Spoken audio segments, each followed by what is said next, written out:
Bonsoir à tous, bienvenue sur le plateau Equinox ce soir. Madame, Monsieur, scrutateurs de certains candidats absents de certains bureaux de vote, corruption des électeurs, orientation des électeurs dans les bureaux de vote, influenceurs des votes dans les centres de vote, mise en garde du ministre de l'administration territoriale pour la Tangadi sur toute forme de remise en cause du verdict des urnes en dehors des voies légales, et il continue en disant qu'il insiste sur le fait que l'élection présidentielle s'est déroulée sans perturbation dans les 360 arrondissements du Cameroun et dans les 24 988 bureaux de vote.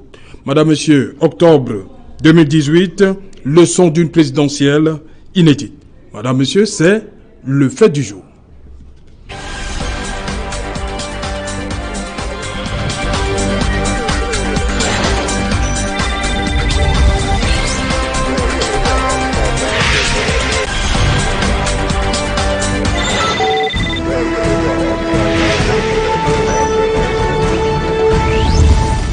Point parler, 7 octobre 2018, leçon d'une présidentielle inédite. Point parler, je suis avec Maître Froben Kamwa, Limen. Bonsoir. Bonsoir, Monsieur Sèche. Bienvenue une fois de plus sur le plateau Equinox soir. Merci beaucoup. Voilà. C'est avec plaisir que je suis là. Vous êtes avocat au barreau du Cameroun. Effectivement. C'est bien cela. À côté de vous, Fotine Zodou, bonsoir. Bonsoir Serge Alain Autou, bonsoir à tous les téléspectateurs d'Equinox Télévision. Acteur social, c'est bien cela. Acteur social, c'est ça. Voilà. Sur ce plateau, pour la première fois, Frédéric Bongo. Frédéric Bongo, bonsoir. Bonsoir Serge Alain. Oui. C'est un plaisir d'être sur votre plateau ce soir. Voilà. Vous êtes journaliste? Oui, je suis journaliste, oui. Ancien directeur de la publication du journal du quotidien Le Messager, tout à fait, voilà. Absolument, oui. Qu'est-ce qu'il est devenu, Fred Bongo, depuis? Fred Bongo est toujours journaliste. Il est toujours journaliste et il exerce. Oui. Et il est sollicité. Mais pour le moment, disons que je profite un peu de mon temps libre et j'apporte mon expertise à gauche et à droite en attendant de me fixer définitivement un cap. Donc je prends mon temps pour la suite de ma carrière. Voilà, je reste avec vous, Fred Bongo. Hier, 7 octobre, c'était, on l'a dit, présidentielle inédite. Qu'est-ce que vous retenez de ces 2 semaines de campagne et de cette journée du 7 octobre? Je retiens beaucoup de choses. Peut-être, pour être précis, 4 choses, peut-être plus une 5e. Oui, la première. La première chose que j'ai notée, une effervescence certaine, oui. Certaine pas seulement dans les états-majors, oui. Mais au sein de la population. On a senti un frémissement. Moi, j'ai senti un frémissement qui fait en sorte que les gens, peu à peu, notamment ceux de la tranche jeune, ont, semble-t-il, repris goût à la chose politique. Parce qu'il y a eu un désamour. Je pense qu'il y a eu un désamour. Il y a eu un désamour certain parce que les jeunes, à un moment donné, on a constaté une désaffection des jeunes par rapport à la chose politique. Oui. Et cette élection nous a donné à voir que peut-être qu'il y avait un discours différent, peut-être qu'il y avait des acteurs différents, et c'est la deuxième chose. Oui. On a vu quand même l'émergence d'acteurs différents. Le professeur Maurice Kamto, oui. Même si on l'attendait déjà. Vous m'avez dit avant le début de cette émission que le niveau était un peu élevé. Le niveau était élevé. Contrairement à 2011. Contrairement à 2011, c'est peut-être la troisième chose. Oui. Effectivement, on a assisté à des débats assez relevés, où tout au moins, on a vu le souci des différents candidats de présenter aux électeurs des programmes chiffrés. Ça, dans les années passées, on avait tendance à ne pas trop voir ça. Les candidats ne se donnaient pas assez de peine pour pouvoir présenter un projet de société vraiment crédible et tout ça. Et ça, on l'a vu. Chacun a concocté quelque chose de bien précis avec un ancrage précis. Par exemple, pour parler du PURS, on a très bien vu que le cœur de sa campagne, c'était l'éducation, parce qu'il pense que l'éducation, c'est ce qui doit changer les mentalités au Cameroun. Et la quatrième chose, parce que le temps n'est pas la quatrième chose, je pense qu'on a vu quand même une envie de former des coalitions, même si c'est difficile.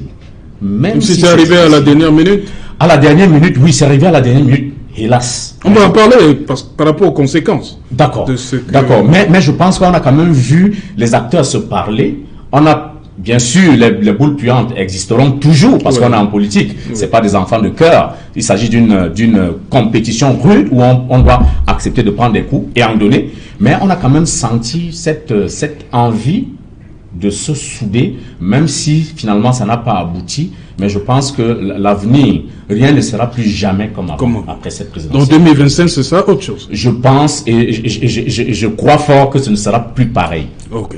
Voilà, c'est terminé. Barrister, comment vous, 2018, 7 octobre et les 2 semaines de campagne, qu'est-ce que vous retenez?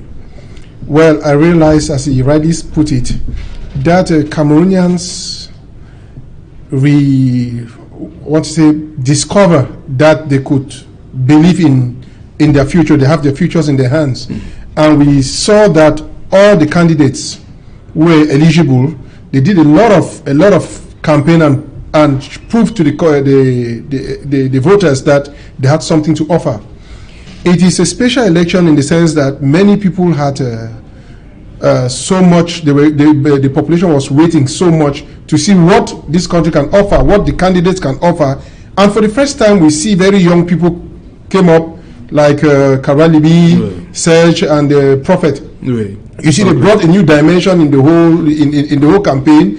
And then we find for the first time 2 lawyers, 2 legal minds come to an Akeremuna, who are great legal minds, involved in such a campaign. And believe me, it was such a different kind of campaign where individuals, where candidates had to prove to the community, to the voters, that they had something to offer.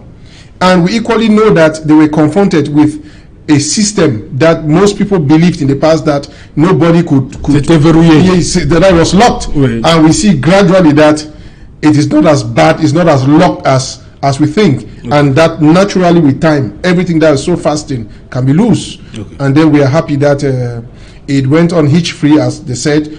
But the only regret I have is that the people of Northwest and Southwest were not part of it, and it concerns their destiny.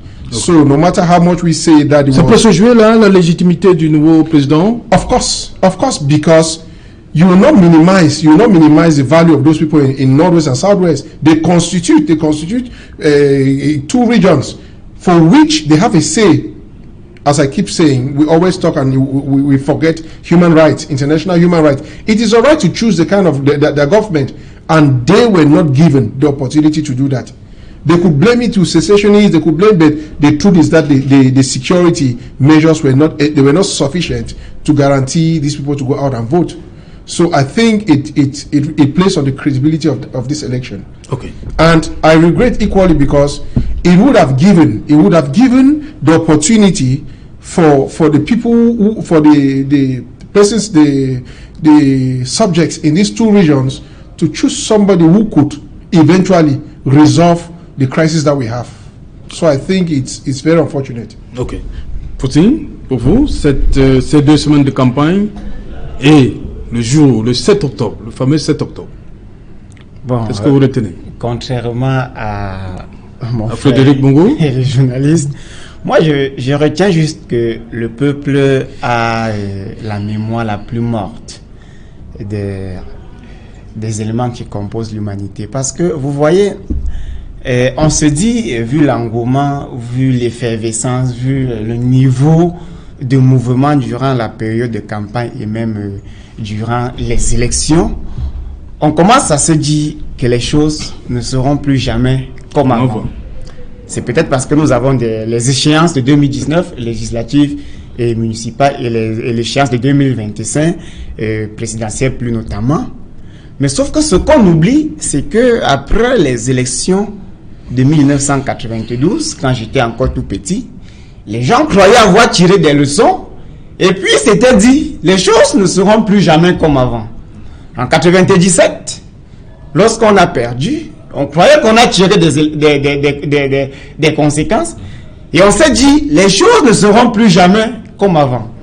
En 2004, oui. On forme une petite coalition qui va encore se heurter sur le baobab qui est installé et tout dit.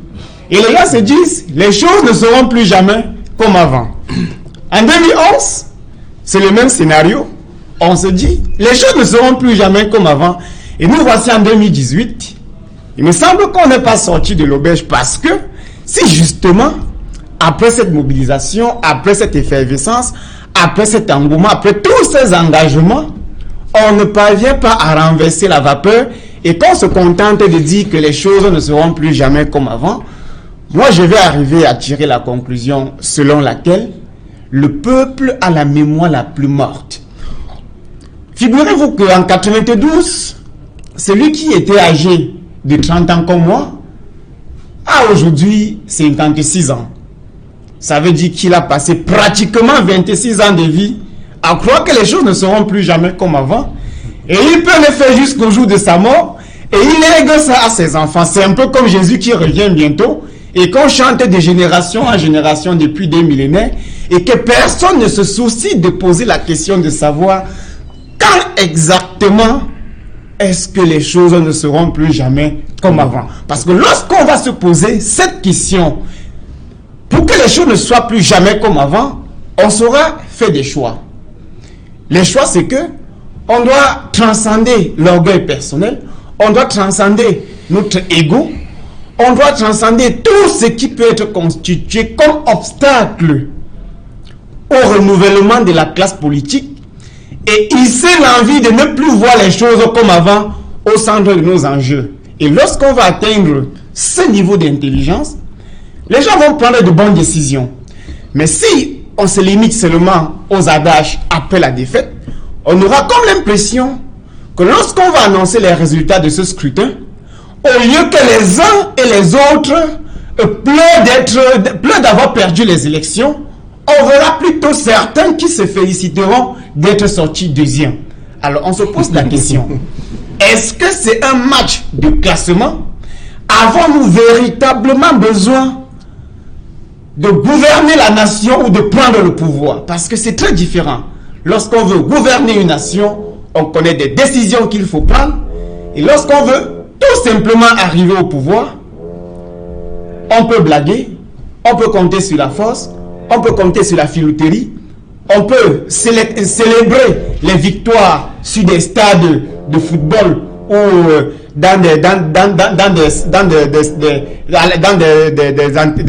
enceintes des établissements scolaires. Et à la fin, puisqu'on a animé le peuple, puisqu'on a animé le débat et levé le niveau politique comme les gens pensaient bien, on s'est dit, les choses ne seront plus jamais comme avant. Sauf que 7 ans après, les gens auront déjà oublié ce qui s'est passé en 2018. Oui. Une nouvelle maladie va s'installer parce qu'on aura face à une nouvelle classe de jeunesse. Et eux aussi vont dire, les choses ne seront plus jamais comme avant. Voilà, Fred Bongo, il a parlé des gens qui participaient au match. Est-ce que dans cette élection présidentielle 2017, on a eu comme l'impression que beaucoup regrettaient de ne s'être pas inscrits? Il y a eu beaucoup de regrets. On a parlé de ces foules-là avec les candidats. La question qui revenait toujours, est-ce que tous ces gens ont des cartes? On a constaté qu'il y a eu beaucoup de regrets. Beaucoup auraient souhaité participer à ce fameux match-là. Et effectivement, Serge Alain, mais permettez que, vraiment en deux mots, que je rebondisse un peu sur la fin de son épisode. La première chose, c'est que je voulais dire que rien ne sera plus jamais comme avant. Il faut savoir qu'en 92, honnêtement, les gens ont bénéficié d'un vent de libéralisation de l'espace politique qui nous était imposé de l'extérieur. Et donc, les gens ont beaucoup plus surfé sur cette vague-là que de pénétrer effectivement le corps électoral pour y injecter effectivement la graine qu'il demande qu'elle soit sémée. Et deuxième chose, je pense que non, l'intelligence, non, je pense que le peuple électeur est intelligent. Je pense qu'à un moment donné de son histoire, ce peuple-là peut savoir ce qui est bon pour lui et ce qui ne l'est pas. Non, je pense qu'on ne peut pas infantiliser le peuple électeur. Parce que tout le monde se tourne vers ce peuple-là parce que c'est lui qui détient le véritable pouvoir. Et ça me donne la transition justement par rapport à votre question. Oui, je pense qu'aujourd'hui, l'un des échecs politiques de ceux qui se sont engagés ou de la nation entière a été le très faible niveau d'enrôlement des électeurs. C'est un fait. C'est un fait. Parce qu'effectivement, et là il aurait raison, on a très bien vu que sur la problématique de l'enrôlement des électeurs, tous les acteurs politiques ne parlaient pas d'une même voix. Oui. D'une même voix. Et que les gens se marchaient même dessus s'ils ne se tiraient pas finalement dessus. Or, ça, je pense que tout le monde doit être d'accord avec ça, que lorsque vous avez une ambition nationale, politique, ce qui est le plus important pour vous, c'est de vous assurer que votre base peut peser dans le choix. Pour peser dans le choix, il faut être enrôlé. Oui. Et je pense que beaucoup de personnes, et d'ailleurs c'était ça l'un de mes regrets par rapport à ça, beaucoup de personnes qu'on a vues dans les rues, après avoir lu les programmes politiques des uns et des autres, mais malheureusement ne pouvaient plus participer au jeu, étaient hors jeu, parce que n'ayant pas cru que leur voix pouvait compter. Oui. Effectivement, c'est un échec cuisant que pour un pays comme le Cameroun, avec un potentiel de 11, peut-être jusqu'à 15 millions d'électeurs, Oui. qu'on n'ait eu que moins de 7 millions, ce n'est pas possible. C'est-à-dire moins qu'en 2011. Et il fait bien de le relever. C'est moins que de 2011. Qu'est-ce qui s'est donc passé? Alors qu'effectivement, l'offre politique s'est renouvelée. Oui. L'offre politique, on l'a vu, avec des visages nouveaux, avec une nouvelle manière de faire, s'est renouvelée. Mais la base électorale n'a pas suivi. La base électorale. Et pourquoi la base électorale n'a pas suivi? Parce que les uns et les autres ont passé le temps à se tirer dessus, à se chamailler, alors que l'essentiel était ailleurs, faire enrôler effectivement les électeurs qui, le moment venu, dans l'urne, pourront faire basculer la balance. Donc, en fait, voilà un peu ce qui s'est passé. Mais moi, honnêtement, je conteste, je refuse qu'on infantilise le peuple électeur parce que lui, il sait ce qu'il veut. À un moment donné, il en a marre et il sait ce qui est bon pour lui. Je pense qu'on ne peut pas décider ce qui est bon pour le peuple électeur. Okay. Ça, c'est la première chose. La deuxième chose, effectivement, on a peut-être négligé à ce moment-là. Vous avez parlé de 92, 97, etc. L'offre politique. Mais on voit très bien qu'elle est en train de s'améliorer parce que c'était l'une des lacunes, des lacunes des différents protagonistes. On leur demandait, mais où est votre programme politique? Là, je pense que la question ne s'est pas posée cette fois-ci parce que chacun a quand même élaboré une feuille de route qu'il a présentée aux électeurs en disant, voilà ce que je pourrais faire et prioritairement, voilà ce que j'entends faire. Barrister, yes, to react to what you just said, you see, what actually transpired is that people have been voting for so many years, and their votes did not count. So people are just discouraged that if we go and register tomorrow, we vote, nothing changes. You understand? That is why that can explain why many people did not have this desire to go and register. But you see, as we're rightly saying, from now henceforth, I think that the voters have discovered something new, that their vote can always count, no matter how long it takes a government to suppress, right, or to do a kind of fraudulent elections. At the end of the day, their vote will always count. So I think the blame, first of all, reflects the society in which we live. The people are so dissatisfied. Voters know that when they go and get the cards and come and vote, they will somewhere along the line, their votes will not count. And that is why you see that there is this mounting pressure today that nobody should publish, nobody should give, nobody should say, give the tendency, you understand, nobody should give a trend. Why? Because the people who are used to doing that act feel that they'll be exposed if the voters keep doing that. So I think it's a failure from the part of the government that the voters they are not encouraged to have that, to register and have and vote. It is, to me, it is that bad. From now henceforth, I think with what has happened, people will be encouraged to go and register subsequently. Voilà, je veux qu'on parle de ce qui est arrivé, la coalition entre Akeremouna et Kamto, qui a créé la confusion dans certains bureaux de vote. You see, it was a very good thing. C'est arrivé tard? No, to me, though it was late, it was not, how do I put it? It was still necessary. Oui. It was late but necessary, because it taught us something that we can do. Est-ce que le message a refait le chemin inverse, c'est-à-dire que repartir au niveau des populations qui devaient comprendre oui, je crois. En entrant dans le bureau de vote, on doit comprendre le bulletin de Akeremouna. Non, je crois vraiment que par réseaux sociaux, pas de réseaux sociaux, on a compris, n'est-ce pas, le message est passé. Et je crois vraiment que des nombres de personnes, n'est-ce pas, qui ont voté, Kamto a été influencé par ces faits. Parce que personnellement, j'avais un problème de choix entre deux avocats intelligents, n'est-ce pas, et qui peut offrir quelque chose à la société. Mais dès que à Keremouna, c'est désisté en faveur de Kamto, ça permettait à beaucoup de gens de faire le choix facilement. Donc je crois que malgré que c'est venu tard, mais c'était important. Et il ne faut pas aussi oublier quelque chose, que le fait d'avoir fait la campagne, n'est-ce pas, a concrétisé, il a eu certains électeurs potentiels qui au dernier minute, qui ont cru à lui, ont plus voté Kamto. Et c'était quelque chose de formidable de voir que ce n'est que des avocats qui peuvent faire ça. Ok, je vais revenir sur la déclaration du directeur général l'ECAM.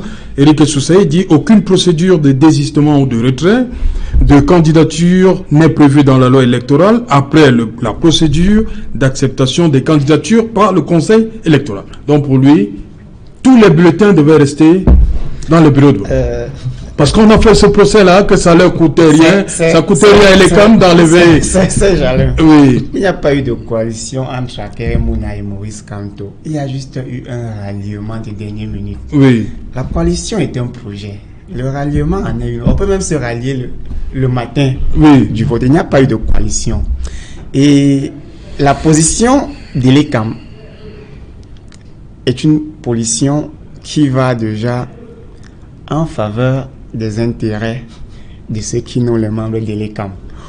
Vous ne pouvez pas être en train, c'est-à-dire que moi, je suis surpris que les gens attendaient que l'ECAM dit qu'il a la possibilité de soustraire tous les bulletins d'Akeremouna. Lorsque vous savez qu'il y a des bureaux de vote qui ont reçu leurs bulletins le matin même du scrutin.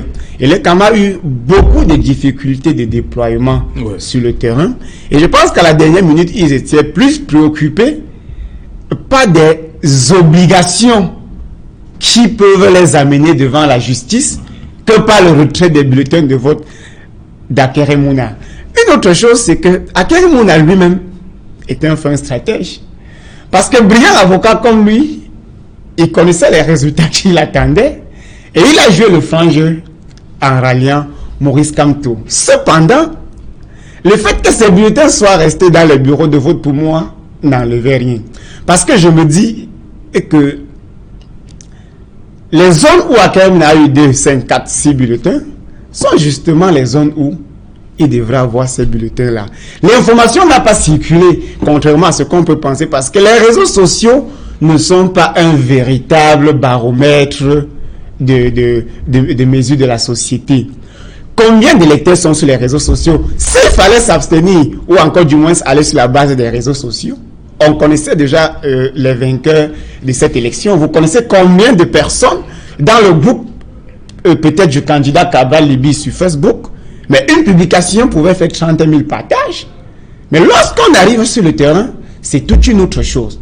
Donc moi, je ne pense pas qu'on peut. Mais cependant, si Maurice Kamto est intelligent, il peut utiliser juridiquement le fait que les bulletins d'Akeremouna soient restés dans les bureaux de vote pour contester l'élection.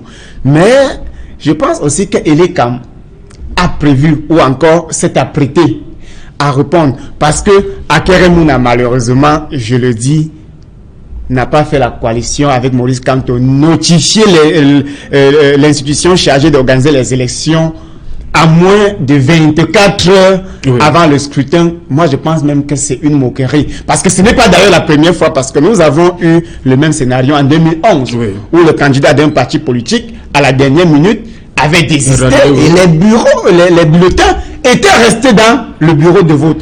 Mais pour moi, c'est un non-lieu. Parce qu'il ne s'agit pas d'une coalition, il s'agit d'un ralliement par un individu qui a senti le terrain miné et a décidé de jouer la carte stratégique. Ok, Fred Bungo, sur la présence, on ne va pas rester sur le... Non. Sur la présence le maintien des bureaux, des bulletins de vote d'Akeremouna.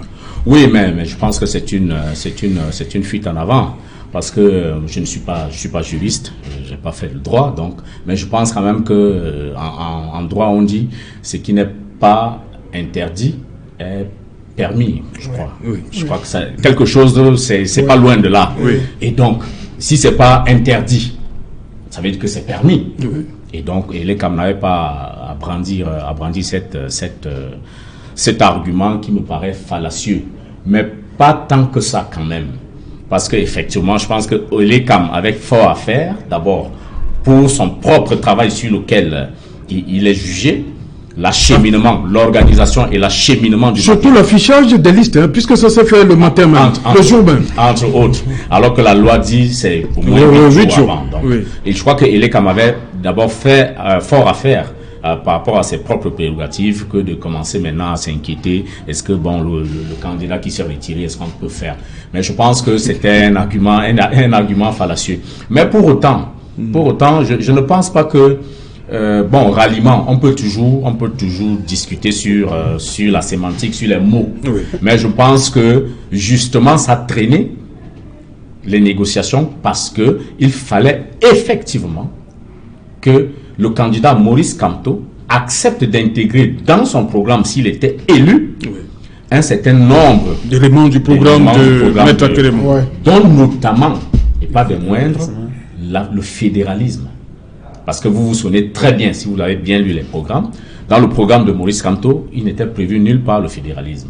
Or, dans le programme d'Akérémouna, le fédéralisme était un point important, un ancrage vraiment important de son programme. Donc, ce sont ces choses-là, je pense, pour ma part, qui ont peut-être retardé l'échéance, mais je ne pense pas qu'on puisse dire que c'est parce qu'il avait senti le vent de la défaite. Je crois que ce serait faire injure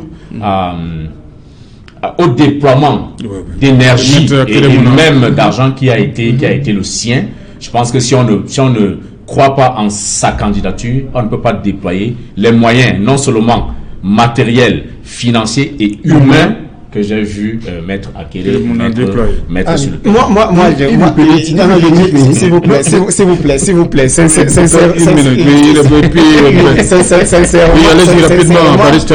je n'insulte la candidature de personne. Moi, j'analyse les choses de façon libre et je dis ce que je pense. Je dis encore ceci, lorsqu'on va à une élection, on a 9 candidats, il y a des candidats qui vont sortir avec 0,01%, et quand je vais vous dire qu'avant de partir à cette élection, ils savaient qu'ils allaient perdre, vous allez peut-être me répondre que pourquoi, sachant qu'il allait perdre, il a investi autant de moyens. Vous ne pouvez pas me dire que vous avez vu le candidat Serge Espoir Matomba. Moi, j'ai parcouru les bureaux de vote, moi personnellement, et j'ai d'abord été scrutateur. De tous les bureaux de vote où j'ai parcouru, dans ma localité, je n'ai vu nulle part où il avait 5 votants dans un bureau de vote. Et pourtant, il a déployé les bus et toute la logistique que cela demande. Et a même refusé la coalition parce qu'on a vu les négociations à la minutes avec certains candidats. Alors, est-ce que... Coalition ou ralliement? Bon. D'abord coalition et après ralliement. Alors, est-ce que c'est pour autant qu'il a déployé ses moyens, qu'il est capable ou du moins peut-être arriver au devant de la scène? Okay, Barrister. Please, I want to intervene on two aspects. Oui. The very first, to think that Akérémouna gave his support to Kamto because he knew that was not going to. No. It is not fair. It's not a fair statement. No. It's not a fair statement. No. And that is one of the reasons why candidates always refrain from doing that, because they expect this kind of what's after. It's not a fair statement. He is being honest to himself. He knows that I can give my support to this person who will do better. So it is something honorable, first of all, to do that. We need to appreciate him for that. Secondly, when we say that it's an extra job for Elekam to have removed the cards, it's not an extra job. Those cards came and they were placed on the table. Simple instructions. When you are placing the cards on the table. Non, Barrister, on dit que c'était pas une priorité pour Elekam. Non. Elekam avait. Non, je parle par rapport à ce qu'il dit. Parce qu'il fallait d'abord afficher les listes. Attends. On a affiché les listes, n'est-ce pas? On a posé ces cartes sur la table, n'est-ce pas? Il fallait juste une simple instruction de dire que les cartes de Mouna soient retirées. Oui. Non, j'ai dit passer, il dit ça doit. C'est quelle procédure? Those things came in the carton, not to. Cela profite justement à ceux qui ont nommé Elekam. Je vous dis que loin du fait qu'Elekam ne pouvait pas se faire des maux de tête en voulant retirer les bulletins d'Akérémouna, mais aussi il s'agissait du moins de laisser ces bulletins-là Et qui veut voter à Keremouna, vote à Keremouna, quitte à ce qu'après les résultats ne soient pas prononcés. Non, vraiment, je voudrais revenir, Serge Alain, je voudrais revenir. Moi, je suis toujours un peu gêné quand je... C'est vrai, hein, c'est facile pour nous qui ne sommes pas engagés politiquement, parfois de critiquer et même de moquer ceux qui ont le courage d'aller au charbon. Je vous assure, ce n'est pas facile. Je voudrais rappeler sur ce plateau que Serge Espoir Matomba du PURS a des élus. Oui, bien sûr. Dans le des élus. Oui. Et donc, ce n'est pas un aventurier. Il ne vient pas à une élection tout en sachant qu'il va perdre. Ce n'est pas possible. Et même, on ne va pas toujours à une élection pour gagner. Sinon, les Verts, tout ça, là on les voit à l'extérieur, en Occident, ils n'iraient pas aux élections parce qu'ils ne peuvent pas gagner. Mais on va parfois à une élection pour avoir le nombre de suffrages nécessaires pour inscrire dans l'agenda collectif commun de gouvernance un certain nombre de priorités qui intéressent les populations. Qui intéressent les populations. Et je pense que le candidat Akere a dû obtenir ces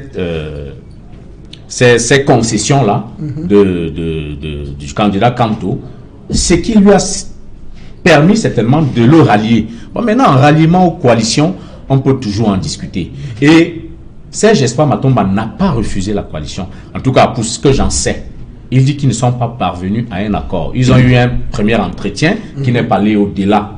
Bon, et après, vous ne pouvez pas aller à la coalition pour la coalition, ou rallier pour rallier. Parce que vous avez quand même une vision de la nation que vous avez développée, et la moindre des choses que vous devez obtenir de celui auquel vous vous ralliez, c'est peut-être d'intégrer un certain nombre de vos préoccupations, parce que vous avez aussi une base. Et vraiment, je pense que le candidat Serge Espoir Matomba, je ne sais pas, je ne peux pas préjuger, mais au vu de certains, je pense qu'il n'a pas été suffisamment récompensé de ses efforts. Il n'a pas suffisamment été récompensé de ses efforts, parce qu'on l'a vu entre Mons et Vaux, vraiment un candidat sympathique qui donne à aimer la politique, comment la politique est faite, qui a un visage humain de la politique. Moi, en tout cas de mon poste d'observation, je n'étais pas dans le jeu, j'ai quand même perçu toutes ces subtilités-là et ces sensibilités-là, et je ne peux pas, moi, parce que je suis quelqu'un à qui on donne la possibilité de commenter ces choses-là, de moquer ce qui est en train d'être fait. Et je ne peux pas me le permettre. Bon, on va parler d'autre chose. Hein. On a vu, hein, au niveau des centres de vote, on les appelle comme ça les influenceurs. C'est-à-dire des gens qui vous accompagnent, qui vous souffrent, alors que c'est des gens qui n'avaient rien à voir avec Elekam. Peut-être faisaient partie des formations politiques qui, dans la cour, prenaient les électeurs, on ne sait pas ce qu'ils chuchotaient à l'oreille et tout ça. Vous avez rencontré ça dans les centres de vote où vous êtes passé? Des gens qui vous accompagnent, parfois même dans le bureau de vote, on vous accompagne, vous prenez tel bulletin et tout et tout. Well, personally, I did not have that experience, but there is something I saw over the television that looked like that. When the President of the Republic was going to vote, he would appear. There were some people. There were groups of people singing and dancing. That's what if I'm not mistaken, that's what was said on the TV. There were people to receive him and dance. Is that correct? It goes the same. That's influencing. If you look at it critically, il y avait le groupe de danse. Attends. Jour d'élection, n'est-ce pas? Il y a des groupes de danse qui viennent chanter quand un candidat vient. Ça, c'est quoi? C'est pas pour influencer les autres. Il y a certaines personnes qui arrivent là-bas ce matin, n'est-ce pas? Ils n'ont pas été fixés à qui vont voter. Ils trouvent que des villageois sont venus avec le tam-tam. On commence à jouer, le président venir. What is that? It's the same. It is all to influence people. It's to influence. Do you think that those people came there to sing and dance for nothing? Non, dis-moi, vous croyez que les gens ont laissé les maisons, laissé tout ce qu'ils ont à faire, venir jouer le tam-tam qu'un candidat est venu pour voter, pour rien? Bon. Il faut être sérieux. Moi, dans le centre où je suis, mais j'ai toujours envie de dire en quelques secondes seulement, c'est que l'élection n'est pas du catéchisme. Lorsqu'on va à une élection, à moins que les enjeux ou encore les objectifs ne soient pas les mêmes. Moi, si je parle des candidats avec beaucoup de froideur, c'est parce que j'avais considéré l'année 2018 comme l'année de la transition.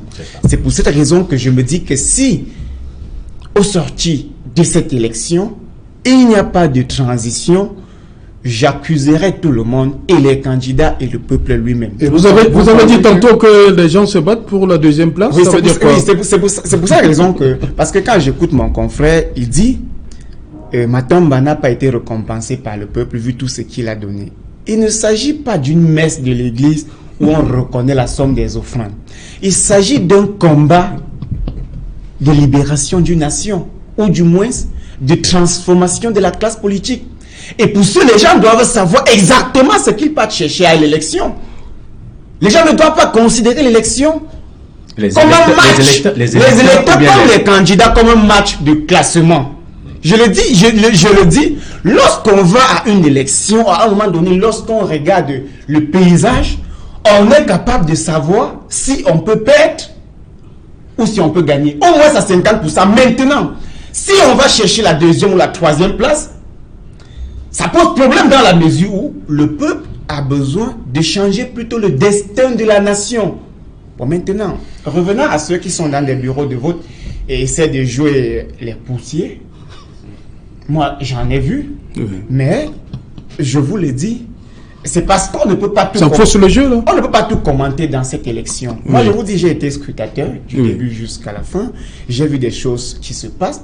Il y a d'abord un problème de culture politique que le peuple n'a pas.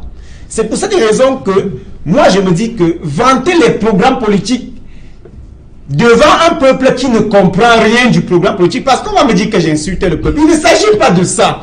Il s'agit d'observer les faits et de toujours se poser la question de savoir pourquoi après avoir fait tout ceci, rien n'a changé. C'est parce que soit celui qui vantait son programme politique vantait mal, soit celui c'est qui le programme était destiné. Vous croyez que rien n'a changé? N'écoute pas. Bon, maintenant, non, mais je dis, c'est vrai, vous dire que si à la sortie de cette élection, rien ne change, c'est qu'il y a problème. Je ne suis pas de ceux qui vont dire que les choses ne seront plus jamais comme avant. Moi, je dirais tout simplement, nous avons une mémoire morte. Il y a eu beaucoup d'irrégularités. Des personnes qui battent campagne devant les bureaux de vote, mais on ne peut pas se plaindre dans la mesure où on a vu l'opposition qui disait être prête à avoir des scrutateurs dans tous les bureaux de vote. On a justement... Et qu'à la dernière minute, on s'est rendu compte parce que le monsieur avec qui je travaille, par exemple, actuellement dans mon entreprise, on l'appelle à 10h et on lui dit qu'on a besoin d'un scrutateur quelque part. Il dit, moi, je ne viens pas. Vous avez dit que vous avez plus de 24 000 scrutateurs. D'autres ont même parlé de 45 000. Alors que les gens assument la responsabilité. Pour ce qui est du peuple, il y a un problème de culture politique. C'est très important pour les candidats d'éduquer. Je dis d'abord pour les candidats, d'éduquer le peuple sur un ensemble de points. Parce que les fraudes, les bourrages des urnes, les irrégularités et tout ce qui se passe dans des bureaux de vote vient du fait que parfois les scrutateurs eux-mêmes ne maîtrisent pas le code électoral et ne savent pas exactement ce qu'ils vont aller revendiquer. Moi, j'ai recrutés à la volée, les bureaux de vote, des scrutateurs qui récupèrent les bulletins et remettent aux votants. Or, la loi dit que les représentants des partis politiques doivent aller contrôler les fichiers et se rassurer de l'identification des votants, quitte aux votants d'aller sur les 9 bulletins de vote disposés, récupérer, aller dans l'isoloir, choisir en secret son candidat et venir jeter dans l'urne. Qui a dit ça? On a vu des représentants des candidats qui étaient concentrés à attendre leur bulletin de vote et de faire le clin d'œil aux votants, vote celui-ci. Ça pose problème. Ça veut dire tout simplement que on va se plaindre que l'élection a fait ci, l'élection a fait ça, mais est-ce que à la base nous sommes véritablement préparés pour résoudre le problème du Cameroun par les élections? Ben maintenant, pour chuter, il y a ceux qui vont dire que nous sommes dans le perfectionnement de notre démocratie. Ça me fait encore rire, parce que c'est depuis 1992, après chaque échec, on établit les conséquences, on dit il faut revendiquer tel article ou tel article dans le code électoral ou même dans la Constitution pour permettre aux échéances à venir d'être un peu plus justes, un peu plus transparentes. Sauf qu'avant l'échéance, les gens semblent avoir oublié et chacun se précipite vers l'élection, quitte à ce qu'ils sortent perdants, se réjouit d'être sorti deuxième ou troisième, comme le dit mon co-panéliste journaliste. Et après, on se pose la question, pour des personnes un peu, je dirais, lucides comme moi, qu'est-ce que nous cherchons exactement lorsque nous partons à une élection? Changer les choses ou tout simplement être, que le monde dise, nous avons été candidats, nous sommes sortis 4e. Non, vous me permettrez un peu de rire. Non, bon, moi je ne suis pas lucide, mais je continue à dire que je pense qu'il ne faut pas jeter l'anathème sur ceux qui prennent la responsabilité. Qui ont osé. Qui prennent je sais pas, mais qui prennent la responsabilité de se dire, j'ai un engagement national, je pense que je crois à un destin national. On a reproché auparavant aux candidats, pour ce qui est de la présidentielle, de ne pas travailler suffisamment sur leur projet de société. Et moi, je dis, à l'entame de cette émission, je vous ai dit que je pense que ce reproche-là devient caduc avec cette élection, parce que chacun des candidats a présenté au peuple électeur un projet de société. Libre à lui, à ce peuple-là, d'y adhérer ou pas. Donc ça, c'était une question de fond, pas de forme. Parce qu'effectivement, quand on dit que l'élection présidentielle, c'est la rencontre d'un homme d'un peuple et un peuple. Donc, c'est quoi? C'est à travers un projet de société. Et je dis donc que cette lacune-là a été levée. Ça, c'est la première chose. La deuxième chose, ne pensons pas que le peuple n'infantilisons pas le peuple électeur. Il sait ce qu'il veut. Il sait ce qu'il veut. Et le peuple, lorsqu'il va dans l'isoloir, quand il prend les bulletins de vote, il sait. Maintenant, ne minimisez pas le rôle de l'élite, qu'elle soit administrative ou pas, qui a toujours moyen d'instrumentaliser ce peuple électeur. On l'a vu. C'est une question que je ne voulais pas aborder, mais on ne peut pas faire comme si la question tribale n'existe pas. Et n'est pas centrale dans les élections chez nous. Ça devient important. Ça devient... Non. Vous avez constaté ça je ne sais pas, 2018 mais c'est clair que dans le discours, on a senti ce repli identitaire. C'est une évidence. Mais je pense que c'est simplement l'un des déterminants. Ce n'est pas le déterminant. C'est l'un des déterminants. D'accord? Et donc, on ne peut pas faire injure ni au peuple électeur, ni à ceux qui se présentent, qui vont rechercher le suffrage des concitoyens, en disant « Oh, ça n'a pas marché hier, ça ne peut pas marcher aujourd'hui, ça ne marchera pas demain. » Et je continue à dire que quand on va à une élection, on n'y va pas pour perdre. Personne ne peut déployer des moyens que j'ai vus pour aller perdre. Et même si on y va en sachant qu'on peut perdre, il faut savoir qu'à un moment donné, le candidat se dit, et puis n'oublions pas, ça c'est peut-être un test. Après ça, il y a les législatives et les municipales. Ne pensez pas que les suffrages qui vont être sortis des urnes aujourd'hui ne vont pas compter demain. Mais c'est justement là où, moi j'en appelle à la responsabilité des candidats. Il ne faudrait pas qu'après cette élection, qu'ils aient recherché la première ou la 4e place, comme vous le dites si bien, il ne faut pas qu'ils perdent de vue qu'il faut préparer les échéances futures. Parce qu'en réalité, il faut mailler le terrain. Et on a vu, le RDPC c'est une machine. Je disais aux gens, faites attention, dès que la période légale de campagne va arriver, vous n'allez plus reconnaître ces gens-là. Et on l'a vu. À 5h, 5h30, les affiches de leurs candidats étaient partout. Pendant ce temps, les autres... Oh, c'est avant. C'est 6 mois avant, c'est 8 mois avant qu'il faut réserver ces espaces-là chez les régies. Ce n'est pas le jour où vous allez commencer à chercher. On va vous dire qu'il n'y en a plus. Donc on fait un faux procès au candidat Paul Biya. On fait un faux procès au candidat Paul Biya. Enfin, au candidat en disant que le programme est accessoire. Je suis effectivement contre ça. Ce n'est pas possible. Je n'ai pas dit qu'il est accessoire. D'accord. J'ai dit la façon. Est-ce que ceux qui portent ce programme ont la capacité de faire adhérer le peuple à ce programme? Est-ce que la façon dont ils prononcent, le discours qu'ils prononcent facilite la compréhension chez le peuple? Parce que c'est ce peuple qui va élire et il doit comprendre le programme. est-ce que la façon dont nous présentons ce programme, ce peuple est au courant? Bon, je ne sais pas. Je n'ai pas été dans les états-majors. J'ai observé de mon poste. Mais je pense que lorsque le candidat Oshi, pour prendre un exemple, dit qu'il va relever le SMIC à 160 000, je pense que ça a été dit en français, en anglais et en toutes les langues possibles par ses équipes sur le terrain. Et comment faut-il expliquer ça autrement? Comment faut-il expliquer autrement? Et je pense que le peuple comprend. Il ne faut pas penser qu'il est si illettré que ça. Je pense que le peuple, quand il a un discours, il comprend. Maintenant, le problème, c'est de savoir, est-ce que ceux qui viennent là vivent avec le peuple? Est-ce que le peuple se reconnaît en eux? Là est une autre question. Mais je pense que pour le candidat Matomba, depuis 2004, il est quand même dans les starting blocks, même si en 2011, il ne s'est pas présenté. Je crois qu'il a présenté un candidat. Oui. Et aujourd'hui, ce n'est pas facile par les partis. Je pense qu'il fait partie des rares candidats qui ont compté sur leur propre appareil politique. Oui.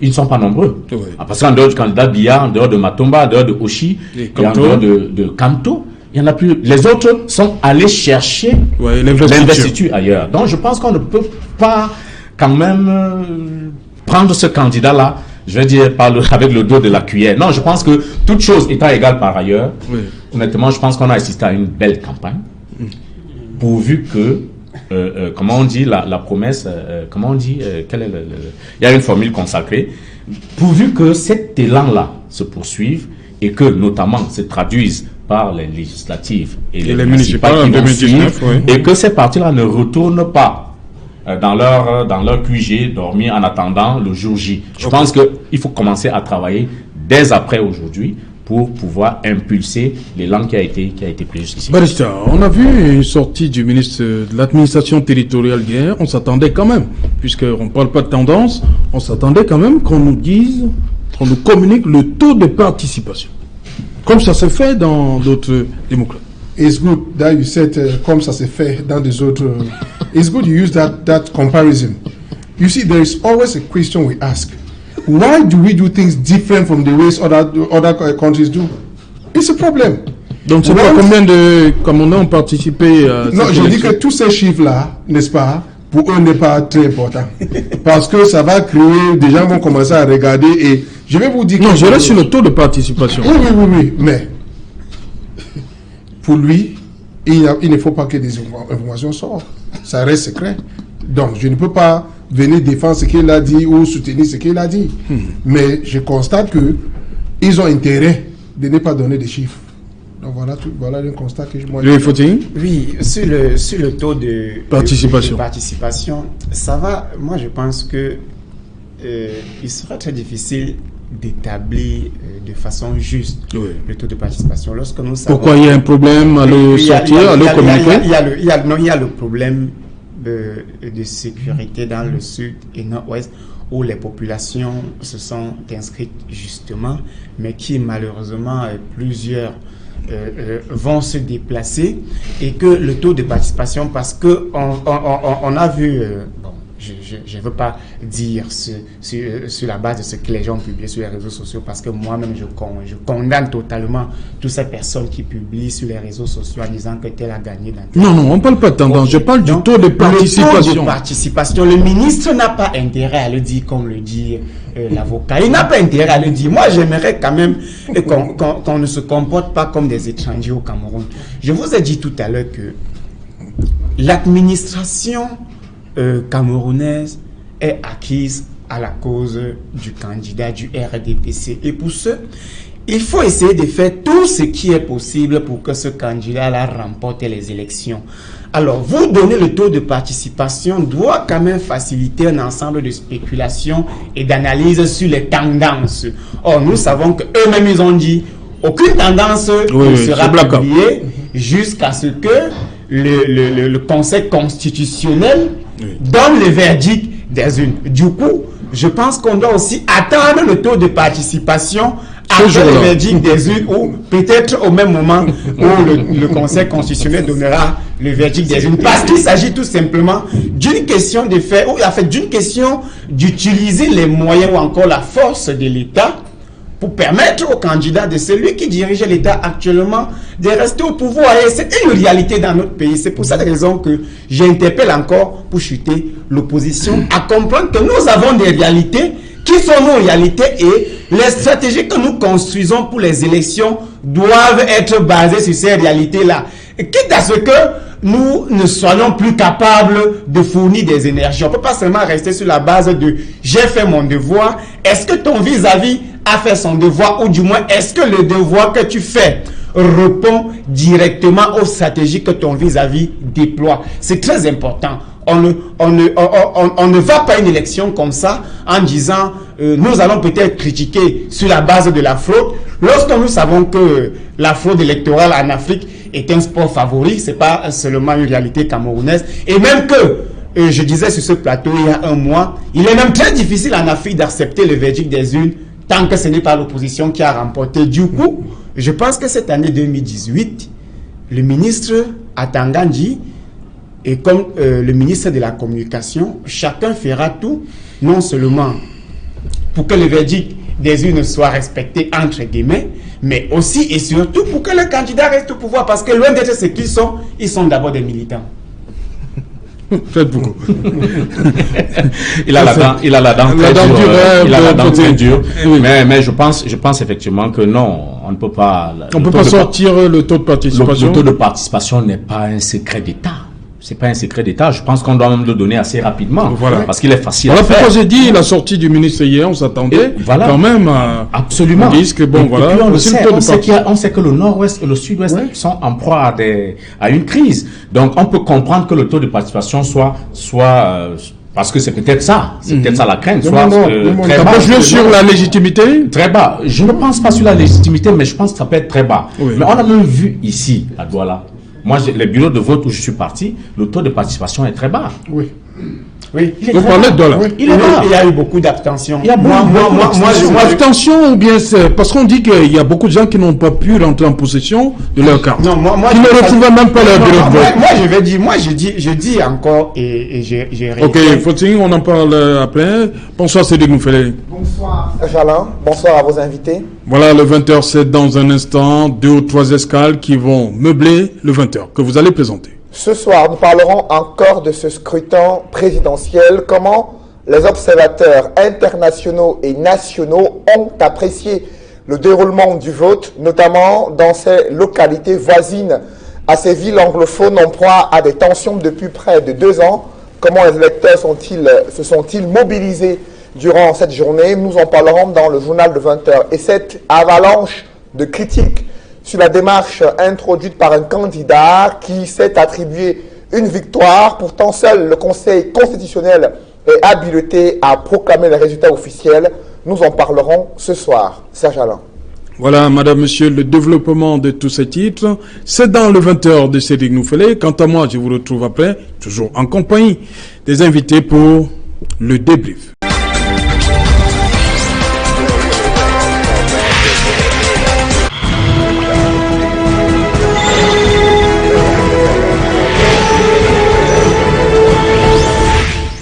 Voilà, retour sur le plateau Equinox Soir, toujours en compagnie des invités. Et le premier, une fois de plus, à intervenir, c'est Fred Bongo. Fred Bongo, il y a Maurice Kamto qui se déclare vainqueur de la présidentielle d'hier. Ben oui, une annonce plutôt inattendue. C'est vrai, même si on pouvait le subodérer avec l'annonce de sa conférence de presse de ce matin. Mais qui a finalement eu lieu dans l'après-midi. Qui a finalement eu lieu dans l'après-midi, initialement prévu à Loncar, oui. À Loncar, mais délocalisé finalement à Oudia, au siège du parti. Et donc, vous l'avez annoncé au cours de cette conférence où le professeur Maurice Kamto annonce qu'il est effectivement le vainqueur de cette présidentielle. Une annonce, évidemment, qui prend tout le monde de court, mais une annonce qui dérange. Oui. Qui dérange pour plusieurs raisons. D'ailleurs, vous l'avez évoqué, selon les textes encadrant les élections au Cameroun, l'article 137. Seul le Conseil constitutionnel détient les prérogatives pour effectivement annoncer les résultats officiels. Et puis, deuxième chose, parce que cette annonce intervient moins de 24 heures, après le scrutin. Oui. Ensuite, parce que à l'appui même si on faisait fi de l'encadrement de ce que la loi prévoit, mais à l'appui de ces déclarations, aucune preuve matérielle, même si elles ne sont pas officielles, celles qu'on attend, il n'y a aucune preuve pour prendre l'opinion à témoin en disant voici les PV sur lesquels nous nous fondons, par exemple, pour réclamer cette victoire. Et puis, si on pousse un peu plus l'analyse, on se rend compte que les prémices avaient déjà été annoncées. Souvenez-vous, lors du ralliement, il aime bien le terme ralliement, lors du ralliement de Valsero à la candidature de Maurice Kamto et au cours de cette conférence de presse qui avait été donnée à Yaoundé, ils annonçaient déjà effectivement la possibilité pour eux de prendre la rue à témoin. Si les femmes font le con. Voilà, si ils font le con, on va faire 3 fois le con. Je pense que c'est une phrase qui avait été effectivement prononcée. Mais tout cela me laisse un peu dubitatif parce que finalement, je ne comprends pas la stratégie du professeur Kamto, qui, je dois le dire, au regard des différentes offres que nous avons eues, qui était quand même parmi les meilleures offres politiques. Je veux dire, une alternative crédible. Et maintenant, il se place dans une posture où, effectivement, il pourrait se retrouver dans une impasse et peut-être conduire dans le pays dans une impasse. Je ne sais pas très bien ce qui a présidé au choix de cette démarche, mais enfin, en politique, rien n'est innocent et tout a toujours un sens. Peut-être que les prochaines heures, les prochains jours nous permettront de mieux cerner cette attitude, cette stratégie qui a été adoptée par le professeur Maurice Kamto. Pour le moment, on ne peut que spéculer.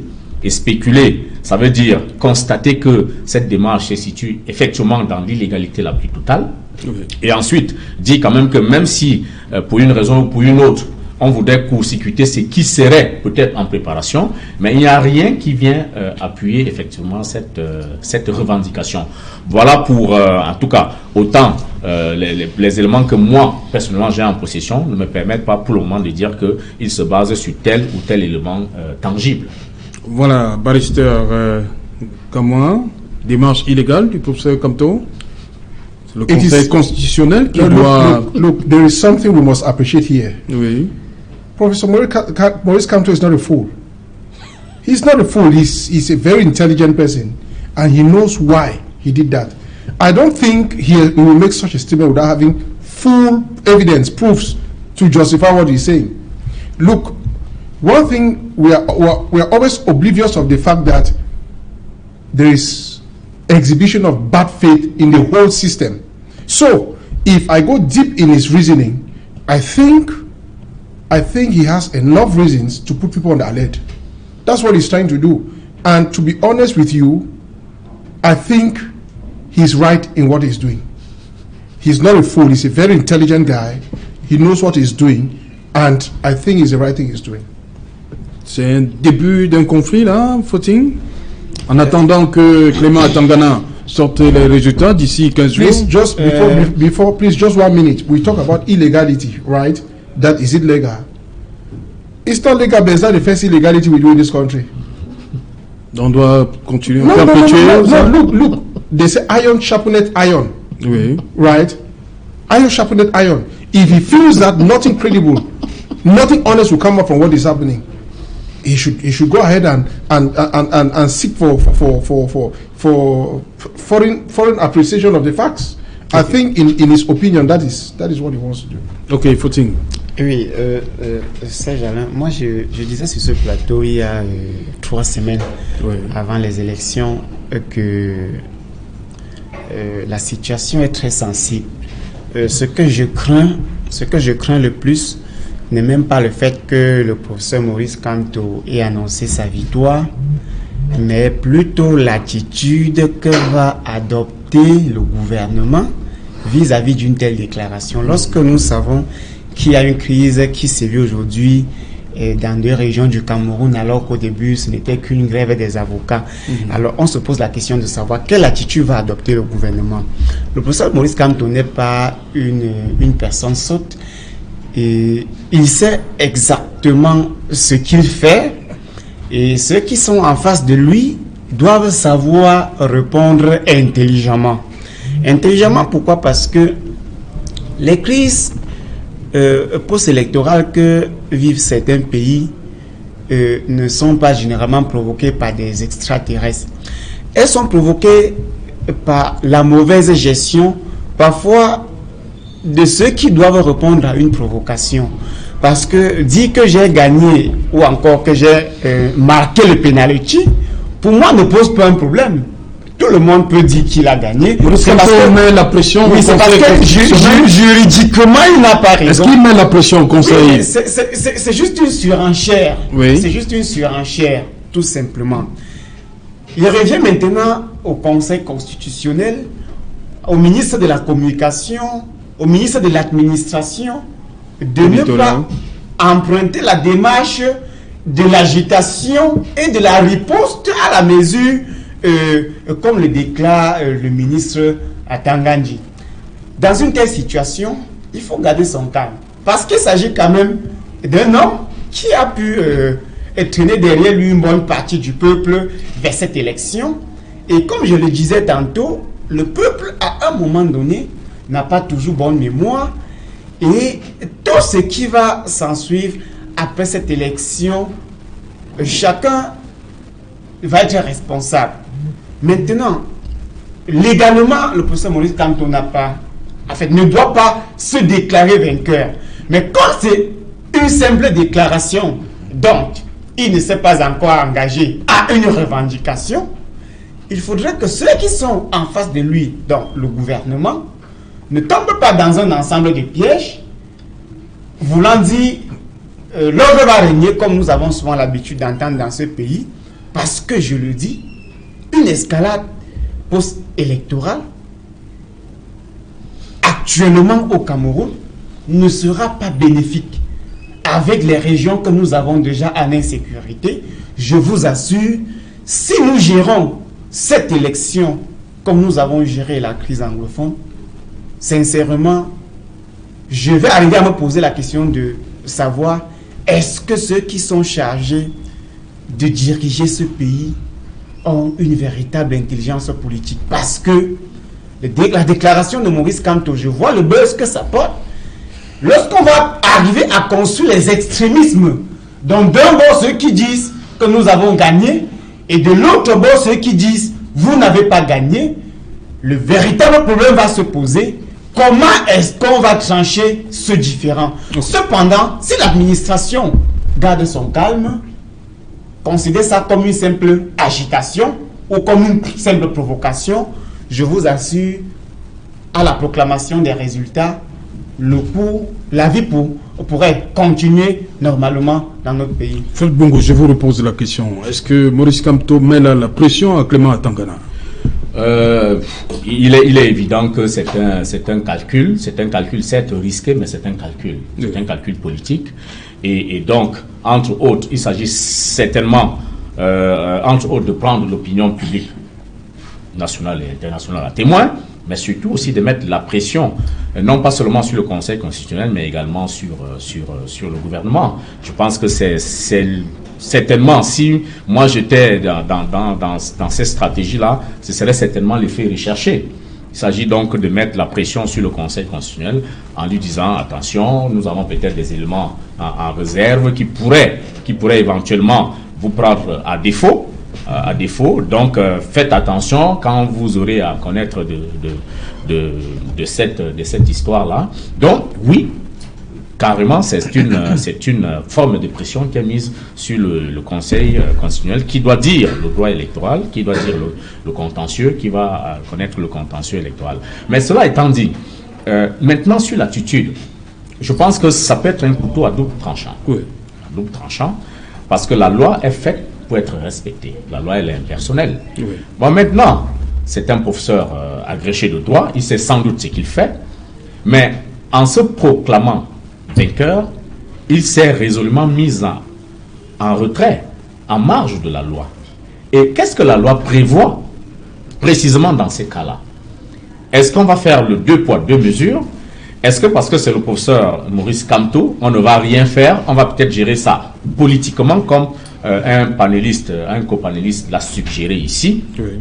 Bon, en le gérant donc politiquement, est-ce qu'on ne va pas ouvrir la voie à ce type d'attitude, à ce type de revendication? Parce que c'est pour ça que je dis que ça peut être un couteau à double tranchant.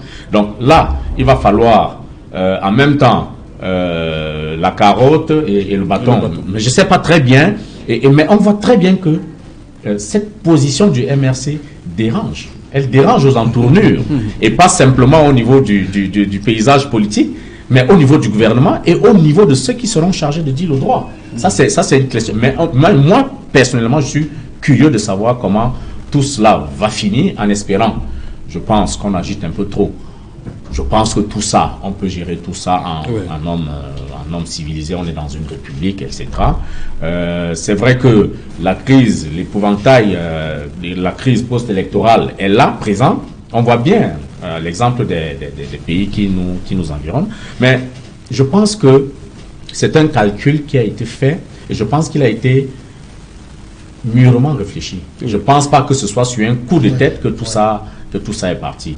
Et donc, on va voir comment les uns et les autres réagissent. J'ai cru comprendre que le gouvernement, en tout cas le secrétaire général du RDPC... Il dit exactement ceci. Permettez, Fred Bongo, que je vous lise, de Gouarona, qui condamne Maurice Kamto, qui vient de se déclarer vainqueur de la présidentielle d'hier, passant outre toutes les lois et règlements et invitant insolemment le président Paul Biya à organiser la passation de pouvoir. Donc évidemment que dans le camp gouvernemental, c'est en train de réfléchir très très dur. Ça, c'est le moins qu'on puisse dire. C'est un secret de polichinelle. Maintenant, on va voir un peu comment la riposte va s'organiser. Vous parlez de riposte? Bien sûr, parce que non, mais c'est une riposte. Oui. Bon, peut-être. Non, la riposte. Je ne donne pas la réponse. La riposte, parce que vous savez, en terrain politique, ce n'est pas, je vous ai dit, c'est pas des enfants de cœur. Oui. C'est vrai, c'est une bataille, c'est pas la guerre, mais je parle bien de riposte, parce qu'il va falloir à un moment donné répondre. Maintenant, parce qu'on est là sur le terrain de la communication. Oui. Il faut gérer l'opinion publique. Donc il y a cette guerre-là de communication qui est engagée, qui peut être couverte par l'autre guerre que tout le monde attend, qui peut être la bataille devant les juridictions compétentes. Mais au-delà de cette bataille, évidemment qu'il y a aussi une guerre de communication qui se joue. La première salve a été tirée par le MRC, par le candidat du MRC. On pense bien que le parti au pouvoir va répondre, si vous préférez ce terme-là, va s'organiser pour répondre, indépendamment de ce qui pourrait être fait par la justice. Donc ne soyons pas surpris que peut-être une fois de plus le ministre de la Communication et le ministre de l'AT peut-être convoquent la presse ou prennent l'opinion publique à témoin, ou que l'état-major du RDPC se réunisse pour faire également une sortie où, je suppose, ils peuvent prendre à témoin l'opinion publique en disant nous faisons confiance aux institutions républicaines et tout ça. Donc il y a une bataille de la communication qui va s'engager. Ok. Barrister Kamwa, vous voyez le Conseil constitutionnel entériner cette sortie de Maurice Kamto? Well, you see, whatever will happen, the harm has been done. He has said it. So no matter whether they criticize or they come back to it, the harm has been done. And to me, I look at instead the reason why he did it. And honestly, you need to be extremely smart to see why he did it. He rightly said it that when they will drag, this person will come and drag. Yes, that's what he wants. And then people will look and say, let us see what is happening exactly. And then they'll bring those things to look, to verify. I think he's a very smart guy. He is extremely smart. What is the law say you shouldn't do it, but what is the sanction? Quelle est la sanction? Si tu proclames le résultat, la sanction c'est quoi? Il n'est pas disqualifié, n'est-ce pas? Il n'est pas disqualifié. Donc, je crois, n'oublie pas que Kamto a beaucoup travaillé avec ce gouvernement. Il connaît le système. C'est lui qui peut nous dire même, qui peut nous apprendre, n'est-ce pas, comment des choses comme ça se gèrent. Donc, quand il a fait comme ça, je sais qu'il connaît là où il nous amène. Est-ce que Serge Alain, peut-être une parenthèse. Je voudrais peut-être pas battre en brèche, mais relativiser. Vous savez qu'il y a beaucoup de gens qui sont partis du gouvernement, qui sont partis du RDPC, qui ont dit qu'ils connaissaient effectivement les manœuvres internes, comment ça se marche. Mais je peux vous dire que tous ces gens-là, certains qui étaient proclamés chasseurs de lions et tout ça, sont revenus dans la maison. D'autres ont essayé d'y revenir, mais ont trouvé porte close et tout ça. Il faut faire extrêmement attention avec ce genre. Je pense que c'est une chose de connaître le fonctionnement d'un parti concurrent. C'est une autre de se mettre en marge de la loi. Je pense que les deux situations ne sont pas identiques. Footing, est-ce que Maurice Kamto ferme la porte Est-ce qu'on peut imaginer Cabral Libye faire demain? Mais c'est peut-être parce que vous n'êtes pas au courant de cette actualité. Cabral Libye, je pense, depuis hier... Non, je dis, est-ce qu'il s'est auto-proclamé? C'est ce que je veux dire. Cabral Libye a dit qu'il ne devrait pas reconnaître les résultats parce qu'il y a une information selon laquelle, dans certains bureaux de vote, ces bulletins n'étaient pas présents. Il dit qu'il ne reconnaîtra pas ces résultats-là. Moi, j'ai regardé cette élection. D'ailleurs, j'en ai analysé plusieurs fois sur ce plateau. Et j'ai toujours dit, nous sommes en une période très sensible de notre histoire. C'est actuellement qu'on verra la capacité de notre gouvernement à éviter les déviances. Moi, je vous dis que si cette période électorale est gérée comme la crise qui se vit dans la région du nord-ouest et du sud-ouest, on n'en sortira pas la tête haute. Parce que j'ai vu encore, puisque toutes ces informations, moi, les reçues sur les réseaux sociaux, même la déclaration du professeur Maurice Kamto. J'ai vu également son directeur de campagne, Paul Riking, et publié qui serait recherché par le ministre de l'administration territoriale. Actuellement, j'ai vu également un autre activiste, Paul Chouta, dit aussi qu'il serait recherché par le ministre. Bon, si ces informations s'avèrent vraies, pourquoi est-ce qu'on les recherche? Peut-être parce qu'ils ont fait certaines déclarations qui enfreignent la loi, certes, mais est-ce que c'est le temps de donner de telles ripostes lorsque nous savons qu'une simple grève d'avocats s'est transformée en une crise interminable qui dure bientôt 2 ans? Maurice Kamto est juriste. Il ne faudrait pas qu'on l'ignore, c'est-à-dire que ne faisons pas comme si nous avons affaire à un homme qui sort de n'importe où, un homme de la rue. Il est juriste. Ça veut dire que lui, il connaît exactement ce qu'il attend. S'il enfreint la loi, il sera peut-être arrêté. Mais est-ce que l'arrêté sera la solution? Est-ce que l'arrêté ne va pas venir valider même la thèse de la fraude qu'il est en train de vouloir annoncer en disant qu'il a gagné et que toute autre forme de résultat qui ne le porte pas vainqueur serait une fraude électorale? Maintenant, la question qui m'intéresse et que moi je pense que je dois très mal dormir dessus, c'est est-ce que notre gouvernement doit répondre à de telles provocations avec intelligence, de telle sorte... Avec intelligence, c'est-à-dire? C'est-à-dire que si nous ripostons par les moyens légaux comme nous... Oui, ripostons. Si nous répondons... Okay. Décidément. Décidément, c'est compliqué de gérer la situation. Mais nous sommes obligés de parler là-dessus parce qu'il s'agit... C'est un langage martial. Il s'agit de notre nation. Bon, je ne suis pas cartésien ni martial. Je dis, si le gouvernement... En fait, la façon dont le gouvernement doit répondre à la provocation va déterminer la continuité de la chose. Si on garde le calme, peut-être lui pourrait garder le calme. Si on agite la scène, lui doit agiter la scène. Et quand ça va construire des extrémismes, la gestion sera très difficile. Moi, j'ai été au Gabon durant la période des élections et même après la crise. Moi, j'ai suivi la crise de très près. J'ai vu comment la chose a été gérée. Et je peux vous dire qu'en fin de compte, même si je n'ai pas soutenu le président Ali Bongo dans tout ce qui s'est passé, quand même, il a pu résoudre un très grand problème. Parce que Jean Ping, qui s'est autoproclamé également vainqueur avant les élections, a poursuivi sa course jusqu'aujourd'hui en revendiquant, en réclamant être président de la République du Gabon. Mais quand même, il n'y a pas eu de grand débordement.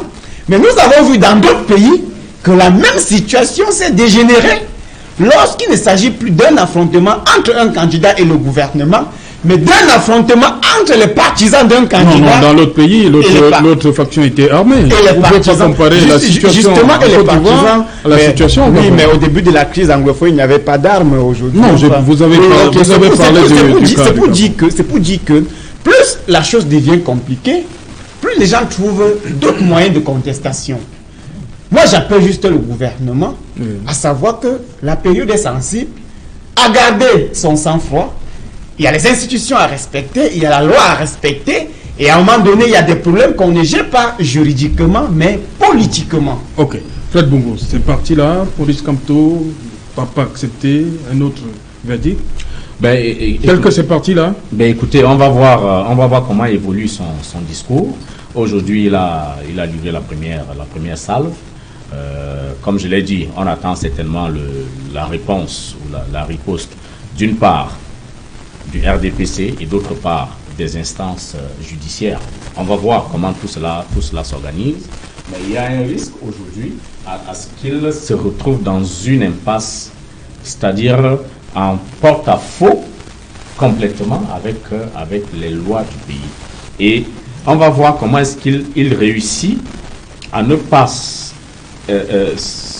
laisser aller au bord de la ligne, au bord de la rupture, parce que de cela aussi va dépendre effectivement les prétentions qui peuvent être les siennes. Parce que si aujourd'hui, ils ont réussi, j'ai parlé de la bataille de la communication, si au niveau de la bataille de la communication, il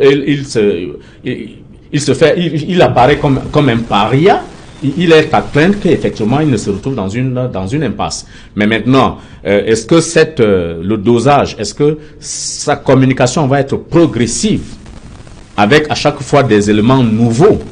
Mais c'est à cela qu'on attend de voir comment tout ça va s'emboîter. Mais n'oubliez pas, je crois que j'ai cru comprendre que le secrétaire général du RDPC, Kwete, devait donner une conférence de presse. C'est peut-être aussi une façon de répondre à Maurice Kamto, de prendre l'opinion publique à témoin. On attend de voir le discours qui en sortira, le discours de l'appareil partisan. Au-delà du discours de l'appareil partisan, on va voir comment le gouvernement, en tant que responsable garant de la sécurité, etc., réagit. Et on pourra donc voir aussi, c'est la troisième position, pour voir un peu comment est-ce que les instances judiciaires prennent cette sortie. Et je vous ai dit, il y a un risque, évidemment, à créer un précédent dans notre espace, parce que si on agit avec brutalité, on a très bien vu, un copanéliste ici a relevé les risques qu'il y a à agir avec brutalité par rapport à cette sortie. Mais si on privilégie une solution politique, ça peut être aussi la boîte ouverte à tout. Ça peut être la boîte ouverte à tout. Donc, on va voir comment, je pense que les prochains jours, nous renseignerons suffisamment sur comment les différents acteurs vont manager cette sortie, ce que d'aucuns considèrent comme de plus en plus comme une sortie de piste. On va voir comment tout cela est géré et la façon de gérer cette sortie, cet incident-là, plus qu'un incident d'ailleurs, va déterminer effectivement, je pense, l'avenir de notre processus démocratique et notamment comment est-ce que les prochaines échéances vont s'organiser.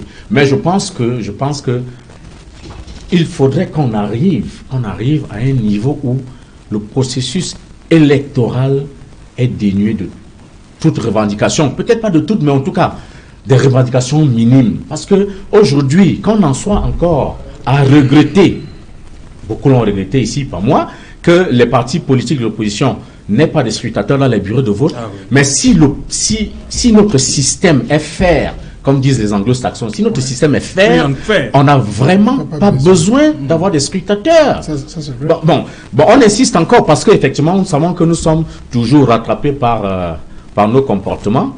Bon, peut-être, mais il faut savoir que tout se construit et je pense que progressivement, nous allons peut-être atteindre un niveau acceptable. Mais pour le moment, des sorties comme celle d'aujourd'hui ne sont pas de nature à rassurer non seulement le citoyen que je suis, mais le citoyen électeur. Ok. Barista, comment vous entrevoyez la suite après cette sortie de Maurice Kamto? Well, it's very Surtout de la difficult. part du gouvernement, l'appareil RDPC, les autres, la justice. Ce qui est, c'est qu'il y aura riposte. N'est-ce pas? Ça, c'est évident. Parce que la plupart des temps, le gouvernement camerounais connaît que d'agir dans ces façons. Mais c'est la vérité, c'est la vérité. Et I look at the future with it's a call. It's a call to our consciences. It's a call. We can avoid the situation if we are being honest. If he says that he's a winner, and then every other person says, okay, let us look this thing critically. Let us look it with honesty. Ça veut dire que le professeur Kamto n'a pas confiance aux institutions? Est-ce que En s'auto-proclamant. Qui a confiance? Voilà la vérité. Il ne faut pas poser des questions comme si vous posez à des Béninois ou ici au Cameroun. Qui a confiance à ça? Qui a confiance? Ça, c'est la vérité. Il n'y a pas. Moi, je ne peux pas prétendre devant vous que j'ai confiance à ces institutions. Je n'ai pas. Et c'est la même chose avec lui. Et un Camerounais honnête va vous dire. La dernière fois que j'étais ici, j'ai dit que même des gens du gouvernement connaissent qu'ils ne travaillent pas bien. It's not a strange thing. It is true. It is true. So if you think, if there is no one Cameroonian who believes that that there's honesty, no, the whole system is bad. Look, when you start that, the minister tells you that when you go to vote, you people should not stand. People should not speak. You understand? Then you come again. You say that when you come, you people should not give you people cannot. You should not give the trend of the vote. So what do we want? What do we want? The minister of territorial administration is fully involved in this thing, and they take it as a partisan issue. So I don't have confidence in that side. Ok, bonsoir Sylvestre Hippolyte Zanga. Bonsoir Frédéric. Voilà, 100% foot, c'est dans un instant. Oui, c'est la reprise après la campagne électorale, actualité obligeante. Nous sommes donc de retour et ce soir nous allons d'entrée de jeu parler de cette polémique autour du match amical qui se dispute demain entre la France et le Cameroun. C'est dans le cadre du football féminin, les Lions qui préparent la CAN qui démarre dans quelques semaines du côté du Ghana sont en train de faire une préparation plutôt difficile. Figurez-vous que alors que le match se dispute demain, le sélectionneur et plusieurs joueurs sont encore à l'heure où nous parlons au Cameroun, du côté de Yaoundé. Ce n'est que ce soir que le sélectionneur et ces joueuses-là qui sont sur le plan local vont prendre le vol en direction de la France pour arriver au petit matin pour ce match qui doit se jouer demain en début de soirée. Joseph Ndoko, le sélectionneur ce matin par exemple sur les antennes de Radio Equinox, disait tout son désarroi. On parle d'un problème de visa pour un match qui est annoncé depuis des mois alors que la Fédération française de football avait pris toutes les garanties pour que la partie camerounaise n'ait pas de problème à ce niveau. Nous parlerons également de la conférence de presse de Clarence Seedorf ce matin à Yaoundé en vue du match du 12 octobre prochain, comptant pour la troisième journée éliminatoire de la CAN 2019. Le Cameroun va affronter le 12 octobre prochain au stade municipal Amadou Ahidjo 2 et Yaoundé la sélection du Malawi, Clarence Seedorf, qui a affirmé ce jour à Yaoundé que la tanière reste ouverte. Tous les joueurs qui sont compétitifs, qui sont encore en compétition, peuvent faire l'affaire et faire l'objet d'une convocation à tout moment. Menu alléchant, Sylvestre Hippolyte Zango dans 100% foot. Le retour. Le retour, c'est ça là. Voilà. Merci, cher monsieur, d'être venu. Thank you so much. Oui. On est arrivé au terme de l'émission. Oui, je vais dire à la population et surtout à la jeunesse comme moi, comme je dis souvent, aucun régime politique au monde ne marchera de maison à maison pour distribuer de l'argent. Voilà. Donc gardons notre calme, quel que soit le régime qui nous gouverne. C'est le travail qui va amener chacun d'entre nous à satisfaire sa faim. Barissa. Well, I just appeal that we should be honest to our country because the country belongs to us. Everybody, whatever you do, try to be honest in what you do and let it benefit the country. Voilà. Fred Bongo, pour la première. Oui, Serge Alain, j'ai été très honoré d'être sur votre plateau et je voulais dire à tous mes concitoyens de regarder le calme. Et j'espère que ce qui s'annonce ne va pas nous conduire dans les tréfonds de ce qu'on a connu dans d'autres pays. Et j'espère que tout cela sera géré avec beaucoup de tact et que le Cameroun en sortira plus grand encore. Voilà, madame, monsieur, c'est ici que prend fin ce numéro Equinox Soir. Rendez-vous demain 19h. Rediffusion aujourd'hui 23h GMT. Il sera minuit en Goro dans le Mbamekim.